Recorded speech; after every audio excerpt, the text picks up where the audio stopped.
morning guys, papakita ko lang sa inyo paano mag-inspect ng wheel bearing. Ito gagawin nyo sa lahat ng gulong, pero ito ipapakita ko lang yung sa may left side para makita nyo.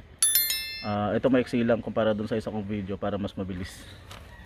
So ang gagawin nyo lang dun guys, syempre i-jack na tong gulong para umikot siya, para maging free siya. Tapos ang gagawin nyo dun, hawakan nyo 12 o'clock tsaka 6 o'clock pagkain nyo. Yan. Kapag may play na yan guys, na naka 12 tsaka 6, ibig sabihin may tama na yung bearing. So katulad nito, wala naman siyang play, so ang ibig sabihin okay yung bearing natin. Tapos ang next yung gagawin doon, kasi possible na nag-iingay siya sa loob, pero wala siyang play. So ang gagawin nyo doon guys, hawakan nyo tong strut, ito yung shock strut, hawakan nyo, paikutin nyo ngayon tong gulong. Katulad nito, wala kasing problema ang bearing nito. Pag hinawakan mo to, as in wala ka talagang mararamdaman na kahit na anong gas-gas o kaya gas-pump. Pag hinawakan mo siya, smooth na smooth yan.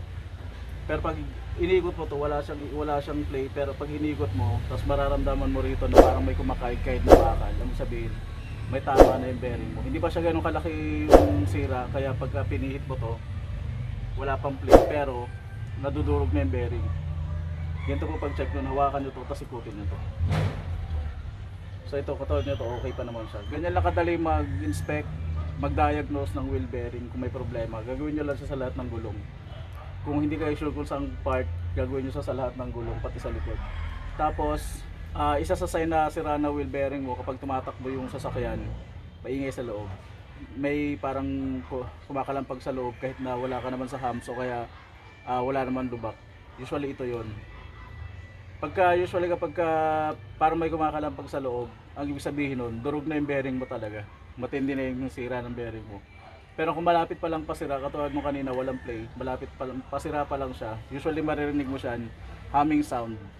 Yung parang may echo at saka parang may tunog na eroplano sa loob ng sasakyan, nakakala mo transmission yung may problema. Pero ito po yun. So kapag may narinig kayong ganun, tumatakbo kayo ng mga 30 to 40, nag-iingay siya, check nyo agad yung bearing nyo. So yun lang guys, ganun lang kadali mag-diagnose. So kung napanood mo naman tong video natin, please like and subscribe na din para meron kayong reference kapag nagkaroon ng problema yun yung sasakyan. Marami po tayo i-share. Maraming salamat and God bless.